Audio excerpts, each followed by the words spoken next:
On parle de tout cela avec notre invité ce soir, Joseph Baout, professeur, directeur de l'Institut pour les affaires publiques et internationales à l'Université américaine de Beyrouth. Merci d'être avec nous sur France 24. Les dirigeants réunis donc au Caire appellent à un cessez-le-feu, à une aide massive pour Gaza, également à une solution définitive à 75 ans de conflit israélo-palestinien. La solution à 2 États est sur la table plus que jamais.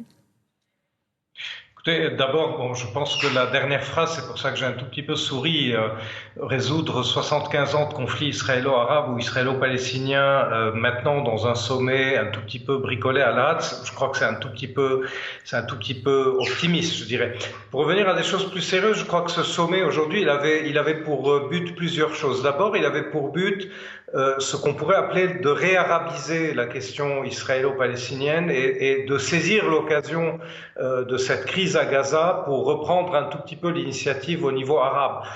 C'était un tout petit peu le but principal, le but politique. L'autre but, c'est plus particulièrement, plus en détail, de tenter de résoudre des questions, disons, humanitaires relative au passage de Rafah, à la question de Gaza. Et troisièmement aussi peut-être essayer de se positionner en préemption, disons, du grand ballet diplomatique qui va bientôt se mettre en branle à partir du moment où l'opération militaire sera finie dans quelques jours ou dans quelques semaines, et qui va mettre aux prises probablement les grands joueurs comme les États-Unis, l'Iran, probablement certaines puissances européennes. Et donc pour les Arabes qui étaient réunis ce soir ou aujourd'hui au Caire, il s'agissait de commencer à mettre un peu d'ordre dans leur rang pour être partie prenante dans cette affaire. Plus particulièrement, je crois qu'il y avait 3 acteurs aujourd'hui qui étaient très importants à écouter, et ce qu'ils ont dit était très important. Il y a d'abord Mahmoud Abbas, que l'on voit actuellement sur votre écran, qui lui essaye tout simplement de sauver ce qui reste de son autorité. C'est un moribond politique, l'autorité palestinienne aujourd'hui n'existe presque plus, et lui a en tête d'utiliser, disons, la dérive de Hamas aujourd'hui pour essayer de redevenir l'acteur principal prédominant.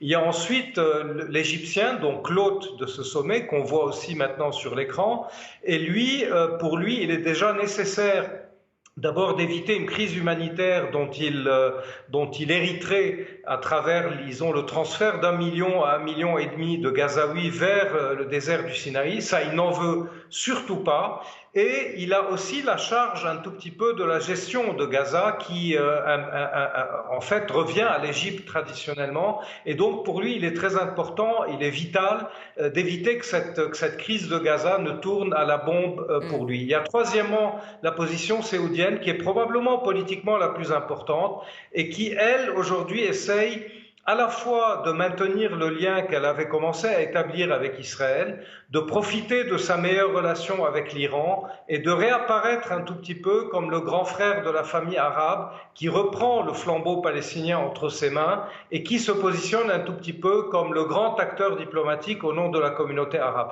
Donc voilà, je crois que c'était ça ce sommet. Maintenant, résoudre la question israélo-palestinienne, ça fait 75 ans que tous les diplomates du monde essayent de le faire. Je ne crois pas qu'on la verra résolue dans les mois ou les années peut-être qui viennent, ou même les décennies qui viennent, mais ça fait partie un peu du logiciel verbal qu'il faut mettre dans tout communiqué final d'un sommet de Ligue arabe. Pendant ce temps, les tensions dans le nord d'Israël et à la frontière libanaise se poursuivent, avec de nouveaux échanges de tirs donc ce matin entre Israël et le Hezbollah. Une véritable escalade régionale dans ce secteur est-elle probable ? En fait, elle est encore possible, elle est peut-être moins probable qu'il y a quelques jours. Je crois que tout cela découle aussi du résultat réel de la visite de Joe Biden en Israël il y a quelques jours.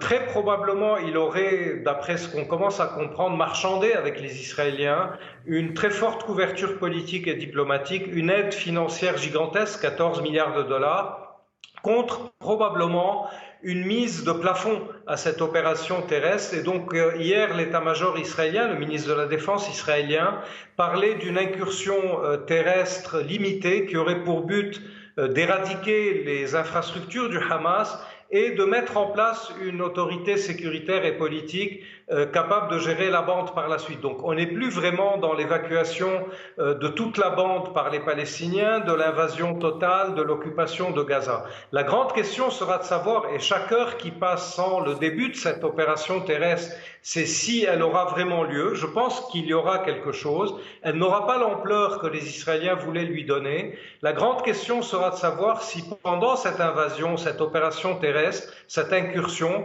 l'Iran considérera qu'il faut qu'elle vienne en aide à Hamas dans le territoire de Gaza, et donc qu'elle actionnera par le biais de ses alliés et de ses, disons, de ses bras, de ses tentacules dans la région, que ce soit le Hezbollah ou des factions irakiennes ou les Houthis au Yémen, qu'elle actionnera des fronts pour faire diversion à la fois à Israël et aux États-Unis. C'est ça la grande question. Ce soir, on peut toujours dire, en regardant le terrain, qu'on est encore dans les règles d'engagement, en tout cas au front nord d'Israël avec le Liban, et que les choses sont encore contrôlées, contenues et probablement encore sous le seuil acceptable de la, disons, de la conflictualité. Merci beaucoup Joseph Baout pour votre éclairage ce soir sur notre antenne.